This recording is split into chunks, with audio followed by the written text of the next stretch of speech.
Fala pessoal, tudo bem com vocês?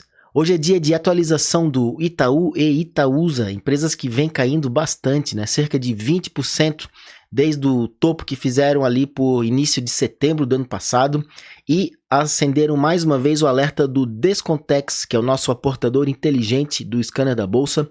Então o vídeo vai ser centrado em torno disso e também dos múltiplos que estão chegando próximo de mínimas históricas. Na parte técnica eu vou mostrar o nosso screener de suporte e resistência. Ele é um rastreador que monitora mais de 200 empresas e deu alerta também no Itaú. Ele se encontra numa posição de preço relevante, né, de suporte e resistência, então eu vou mostrar com mais detalhes esse gráfico. Vou passar também pelos dividendos, é claro, dar uma comentada, o mapa de calor e também fazer uma comparação com todos os outros bancões e banquinhos da B3 para entender se o Itaú oferece o melhor desconto nesse momento ou não.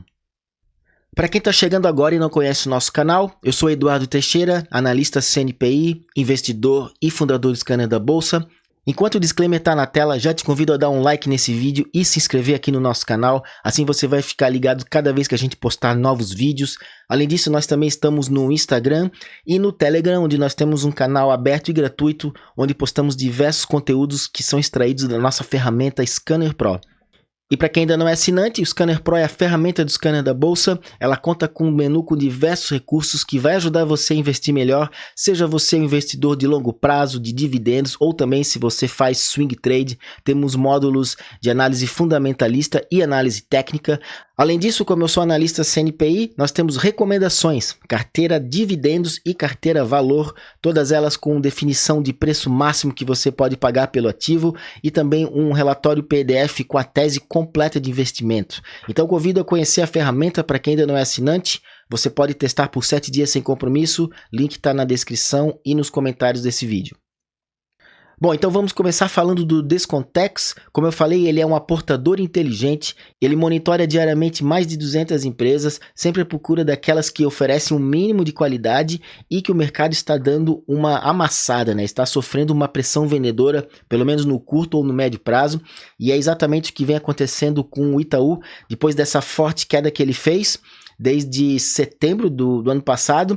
Nessa queda, o nosso modelo entendeu que ele gerou desconto, né? E está gerando uma oportunidade de aporte. Isso é para quem aporta, investe no longo prazo, né? É um acumulador de ações, então esse modelo sinaliza quais são os melhores momentos para você fazer os aportes. Vejo aqui no momento anterior que ele fez, no início de 2024, coincidiu com regiões onde o papel parou de cair, né? Ele fez um fundo.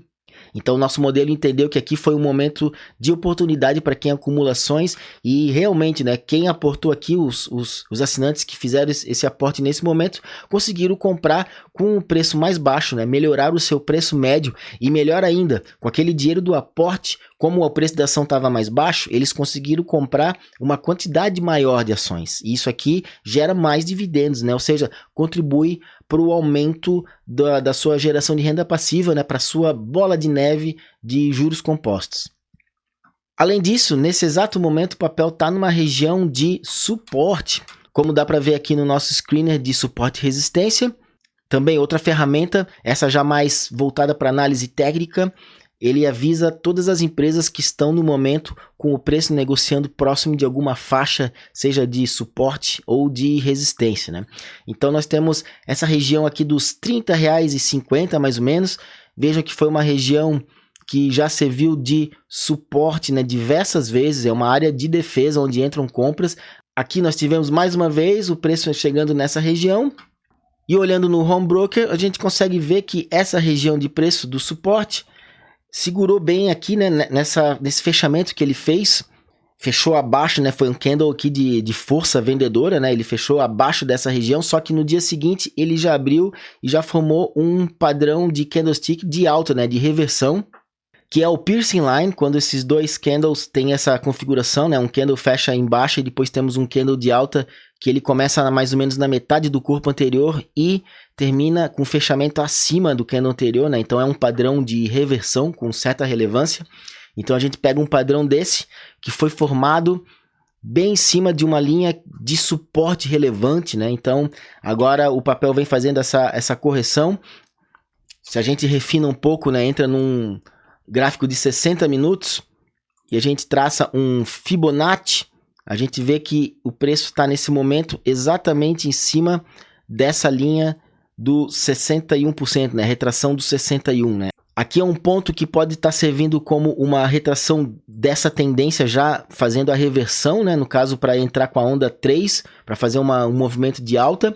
Então, é uma região para a gente ficar bem de olho.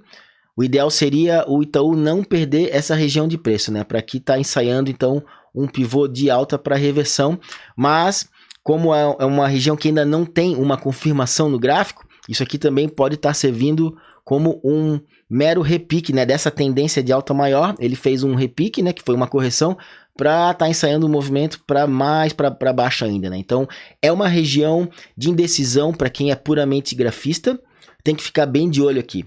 Mas o nosso foco ele é principalmente para análise fundamentalista, né? E é disso que eu vou falar, dos múltiplos, para a gente entender se nesse nível de preço o Banco Itaú está barato ou não, né? Se ele oferece um desconto. E para isso a gente volta nesse mesmo gráfico do Descontex. Dessa vez eu vou utilizar a cotação não ajustada, que é uma cotação que não considera os dividendos. Para quem não sabe qual é a diferença entre cotação ajustada e não ajustada, aqui no canto da tela eu vou deixar um vídeo onde eu explico a diferença entre as duas, quando utilizar uma e quando utilizar outra. Quando a gente faz análise de histórico de múltiplos, é sempre bom usar a não ajustada para a gente entender qual era o preço real de tela na época. E aqui eu quero começar mostrando o PVP, né, que é o preço sobre o valor patrimonial, essa linha verde. Vejo que ele está muito próximo das mínimas, que foi lá na crise da Dilma, né, onde ele chegou a negociar um PVP de 1,19, depois disso chegou a um PVP de quase 3 vezes. E agora para 2022 e 2023 ele vem fazendo fundos aqui na região de 1,20 mais ou menos, né? Então a interpretação é que o mercado, quando ele entende que o Itaú chega nesse patamar de 1,20 mais ou menos, né? Ou seja, o banco está negociando a 1,20 vezes o preço patrimonial, ele entende que é uma região de desconto, né? E as compras voltam a reagir, né? Ele entende que aqui é o mais barato possível que o banco pode chegar, né? Tá num preço que tem muito desconto. E agora nós estamos nos aproximando dessa região novamente, né? 1,30. Então temos aqui um desconto, né? Por esse múltiplo. Quando a gente olha o PL, né, que é o preço sobre o lucro, a situação é semelhante. O banco vem fazendo fundos quando o PL chega aqui na região dos 7 e pouco, e agora está também, né, nos 7,50. Vejam que é um nível até abaixo da queda da pandemia, né, quando teve aquela grande queda em março de 2020, o PL do Itaú caiu para 8, né, mas isso porque ele vinha também negociando a bem mais, né, ele estava em 15. Porque naquela época ali, na virada do ano de 2019 para 2020, a bolsa estava numa extrema alta, né? Tinha bastante euforia, tinha bastante ativo caro, né? Então ele caiu de 15 para 8. O múltiplo agora do PL só não está pior do que na época da Dilma, né? Que chegou a cair a 5, né? Mas aqui está também muito descontado, nessa região dos 7, né? Negociando a 7 vezes o seu lucro. E falando em lucro, o lucro por ação está em níveis recordes nesse momento. As ações do Itaú dão um lucro de R$ 4,07 por ação. Veja que isso aqui não é o dividendo, né? É o lucro líquido. Desses 4,07, uma parte disso vai ser destinada para pagar juros sobre capital e dividendos ao acionista, mas isso aqui é o lucro, no caso, da empresa, né? E veja que está no patamar recorde. Durante a pandemia, ela fez umas provisões, né? Então o lucro foi reduzido naquela época, ele foi impactado, mas ele vinha já numa crescente, né? Pré-pandemia em 2018 e 2019. Então o lucro de 2,50 mais ou menos já está em 4, né? Então está praticamente dobrando, né? É um banco que vem entregando bastante lucro, vem, né, cada vez mais. E o ROI, que é o retorno sobre o patrimônio, é o lucro em relação ao patrimônio líquido, vem se mantendo bem estável na faixa dos 18%. É um ROI de bancão brasileiro, né, se mantendo nessa faixa. Tá bom, assim como o Banco do Brasil, que vem também mais ou menos nesse patamar. E agora vamos falar dos dividendos. Dividendo anualizado do Itaú 2024 entregou um valor bem acima da média que vinha entregando nos últimos anos, né? Então, um dividendo de R$ 2,22 por ação, que representa um yield de 7,23 em relação ao seu preço atual das ações. Então, aqui a gente está vendo um crescimento recente que faz com que a gente tenha margem de segurança pela fórmula do Décio Bazin. Para quem conhece, já leu o livro dele, né? Tem aquela fórmula onde ele diz que devemos comprar empresas que pagam um dividendo de no mínimo 6%. E quando a gente olha numa ótica dos últimos 12 meses, que considera principalmente esse grande dividendo, nós temos um dividendo de 7,23, com a cotação no preço atual, nós temos um preço teto para você receber 6% na casa dos R$ 37,00, né? Então, como o preço está a 30, nós temos uma margem de segurança de 20%. Quando a gente pega uma ótica de 3 ou 5 anos, esse valor do yield já cai para 4, né? Porque ele pega já uma média aqui dos últimos anos com esses dividendos mais magros. Então, o preço teto para você receber 6% já cai para uma faixa de entre 20 e 23 reais, dependendo se você vai considerar 3 ou 5 anos. Então, margem de segurança negativa nesse momento. Isso aqui a gente consegue ver com mais clareza na piscina de dividendos, que é um recurso também exclusivo do Scanner da Bolsa. Essa piscina você não vai ver, não vai encontrar em lugar nenhum. Quando a gente olha uma piscina de 5 anos, ou seja, a piscina é o preço teto, é o histórico do preço teto para 6%, que é essa linha de cima, 8%, que é a linha intermediária, e 10%, que é a linha de baixo. Nós vemos que, numa média de 5 anos, o preço da ação está bem longe, né, dessa área aqui, que é a área onde você começa a receber dividendos maiores, né, do que 6%. Quando a gente olha de 3 anos, já temos uma oscilação maior e que vem subindo agora no último ano, mas quando a gente olha a de 1 ano, a média de dividendos do último ano, nós vemos que o Itaú já está dentro da água, né, dentro da água dos 6%. Portanto, no curto prazo a gente vê que tem esse pico de dividendos, né? Em 2024, a gente espera que o banco vá manter um bom dividendo ainda para esse ano e se mantenha dentro dessa piscina. E quando a gente olha Itaúsa, para quem investe mais pensando em dividendos, eu tenho essa mentalidade, né? Quando existem essas empresas que tem a empresa e a controladora, né? Itaú, Itaúsa, Gerdau com a Goal, Vale, Bradespar. Para quem investe em dividendos, é mais interessante você investir na controladora. A gente sabe, né, que Itaúsa não é só Itaú, mas é 90 e tantos %, né? Tem lá Alpargatas e outras empresas, mas a receita praticamente toda vem ainda do Banco Itaú. E aqui os dividendos são melhores, né? Vejam que naqueles anos onde o Itaú estava pagando 4%, a Itaúsa chegou a pagar 6% e 5%, né, em 2022 e 2023. Então ela até tem margem de segurança, mesmo na ótica de 3 anos, né? Tem margem positiva. E quando a gente olha a piscina, vejam que o de 5 anos, o preço estava dentro da piscina. Então já vinha pagando dividendos bem melhores, né? E quando a gente coloca na de 1 ano, a gente vê também que tem esse valor maior agora de 2024, contribuiu para a água, para o nível da água subir. Então a Itaúsa está com um pagamento de dividendos bem melhor. E para terminar, vamos fazer uma comparação de todos os banquinhos e bancões que nós monitoramos. São esses aqui, acredito que vocês conheçam a maioria deles, né? Talvez aqui um mais fora do radar, o Banco Mercantil, o Banco Pine, até mesmo o Banco do Espírito Santo também, né? Banestes. Mas os outros aqui, todos vocês já conhecem, né? Tenho certeza. Então, o que eu gosto de olhar é o ROI, né? A coluna do retorno sobre o patrimônio. É uma coisa muito relevante para os bancos, né? Então, vamos colocar aqui do maior ao menor. Os bancos que têm mais ROI são os dois menores, né? O Banco Mercantil e o Pine, com ROIs bem altos, né? Principalmente o Mercantil, com 34%. Itaú é o terceiro melhor ROI, a 18,90%. Depois nós temos o Banestes e o Banco do Brasil aqui também com ROI bem, né, dentro ainda de um patamar aceitável de bancão brasileiro. E mais abaixo a gente vê os que tem mais problema, né, que tá o Santander, o Bradesco e o Banrisul, né, com um ROI bem abaixo, né, 6%. Só que é o seguinte, né, o ROI, ele é o retorno sobre o patrimônio.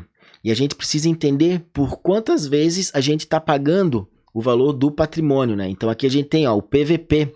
Então pensem comigo, nós temos o Banco Mercantil, ele tem o patrimônio, ele está negociando a 1,99, né? 2 vezes, ele está negociando a 2 vezes o patrimônio. E aqui o retorno sobre o patrimônio é 34%. Então, se você está pagando 2 vezes o patrimônio, você deve receber metade desse valor, certo? Por isso que eu gosto de usar uma outra métrica, que é o ROI dividido sobre o PVP. É um ROI ajustado por uma unidade de PVP. Pode parecer um pouco confuso, né? Mas o que a gente faz aqui é simplesmente dividir esse valor do ROI pelo PVP. Porque se eu tenho um ROI de 34, mas eu estou pagando 2 vezes o valor, né? Eu estou pagando o dobro disso, então eu devo receber metade. Então veja que o ROI já cai para 17%. Então já não é bem assim esse ROI tão alto, né? E quando a gente classifica por essa coluna, aí a gente vê que o Banco Pine, que tem ainda um retorno maior, né? Porque o PVP dele está menos do que 1, né? Então esse valor de ROI ele acaba aumentando, porque tu está pagando um valor abaixo do PVP, então ele tende a aumentar, né? E nessa hora que a gente começa a ver algumas coisas interessantes, né? Como principalmente o Banco do Brasil, que na minha opinião é ainda o banco mais descontado, porque ele negocia a 0,75 do patrimônio. Então se ele tem um ROI de 17%, a gente tem que pegar isso, né, 17 dividido por 0,75. Quando a gente divide um número por um valor menor do que 1, o resultado aumenta, né? Então o ROI vai lá para 23, né? Por isso que é tão impressionante o resultado do Banco do Brasil e os dividendos que ele vem pagando. E aí nessa hora o Itaú, como ele está negociando um PVP de praticamente 1,5 vezes, quando a gente divide o ROI, ele já cai para 13%, né? Então já não é bem assim. O ROI dele, ele é bom, só que o valor patrimonial da ação, ele tá precificado, né? Ele tá com ágio. Então, na prática, o ROI que a gente está comprando, ele acaba sendo menor. E fica praticamente no nível do Bradescão aqui, né? Que tá a 12. Aqui não tem muita diferença entre 12 e 13. Então isso aqui é uma coisa para ficar bem de olho, né? Portanto, dos bancos que têm um mínimo de liquidez, eu consideraria Banco do Brasil e o ABC e o Banrisul ainda como os melhores ROIs. Outro múltiplo que eu gosto de olhar é o PL, né? Que é um múltiplo bem básico também. A gente olha do menor ao maior. O banco mais descontado acaba sendo o Pine, depois o Banco do Brasil. Mas veja que todos eles estão negociando abaixo de 10, com exceção do Banco Pan, que está a 13, né? Então, quanto a valuation, falando de PL, está bem razoável, não tem nenhuma distorção aqui. E gosto de ver também os dividendos, né? Então, aqui nós temos o dividendo dos últimos 12 meses, 3 anos e 5 anos. E por aqui a gente consegue ver qual é o melhor pagador de dividendos, considerando essas 3 janelas. Mas para isso, eu tenho uma ferramenta melhor para visualizar, que a gente pode vir aqui na plataforma no menu Rankings, onde aqui nós temos alguns rankings de valuation, né, como por exemplo a fórmula mágica do Joe Greenblatt. Nós temos também o ranking do valor intrínseco, né, a fórmula de Graham também, as empresas que estão mais descontadas por esses critérios. E aqui nós temos o ranking de dividendos com margem de segurança, onde a gente analisa a quantidade e a qualidade dos dividendos, né? Baseado também não só na quantidade que ele paga anualmente, mas na volatilidade, né? Ou seja, a consistência para pegar as empresas que são mais previsíveis no pagamento. E aqui eu vou fazer uma filtragem de todos os bancos. Agora, com todos os bancos listados, nós temos o melhor deles nesse momento é o Bradesco. Ele está na 5ª colocação, ele é a 5ª melhor empresa do nosso ranking nesse momento para fazer aporte. É bom sempre salientar isso, porque conforme o preço das ações sobem e descem e os novos dividendos são anunciados, esses cálculos são atualizados, né? São atualizados diariamente e as empresas podem subir ou descer. Então esse ranking ele serve como um norte, né, para você fazer aporte. Digamos que você já tem uma carteira de dividendos com bastante empresas, e aí quando você vai aportar sempre tem aquela dúvida, né, em qual empresa eu vou direcionar. E essa tabela, esse ranking dinâmico ajuda nessas horas. Ele tem o objetivo principal de maximizar o retorno, né? Então aqui a gente tenta gerar renda passiva, o máximo de valor de renda passiva para você. E nesse momento, o melhor banco acaba sendo o Bradesco e o Banrisul, que estão na 5ª e 6ª colocação. Depois vem o Banco BMG, Santander e assim por diante, né? E o Itaú está bem mais lá atrás, né? Na 92ª colocação apenas. A Itaúsa está bem melhor, né? Veja, está na 34ª. Então aqui vem essa questão, mais uma vez, né? Que investir na controladora geralmente é uma melhor opção se você tem o foco de receber renda passiva. Então, para concluir, tanto o Itaú quanto a Itaúsa são duas empresas que estão negociando a bons múltiplos, mas do ponto de vista de dividendos não vejo tão interessante agora. É um caso para você investir e talvez receber dividendos melhores, né, mais para o futuro. Então, para quem quer receber um dividendo mais imediato, né, um dividendo já mais alto, existem outras opções no setor financeiro. Como eu mostrei aqui, principalmente falando de Bradesco e Banco do Brasil também, né, que vem aumentando bastante. Eu acho uma excelente opção nesse momento para quem investe no longo prazo para geração de renda passiva. Só tomem cuidado, uma coisa que eu sempre alerto é a concentração na sua carteira. Não deixem as empresas ficarem muito grandes, né? Tem uma posição de no máximo uns 15% de cada empresa, tá? Se a posição começa a ficar muito grande, comece a aportar em outras empresas para diluir a sua fatia. Você não precisa necessariamente vender as ações para diminuir a fatia, né? Só comece a aportar nas outras, porque essa fatia grande começa a se diluir dentro do seu portfólio. Então é isso, pessoal. Espero que tenham gostado do vídeo. Comentem se vocês investem no Itaú ou se preferem outro banco. E mais uma vez, convido a conhecer a ferramenta Scanner Pro, tenho certeza que vai ajudar você a investir melhor, link na descrição e nos comentários desse vídeo. E mais uma vez, não se esqueça de dar um like e se inscrever aqui no nosso YouTube e também dar uma passadinha no nosso canal no Instagram e no Telegram. Muito obrigado, um abraço e até mais.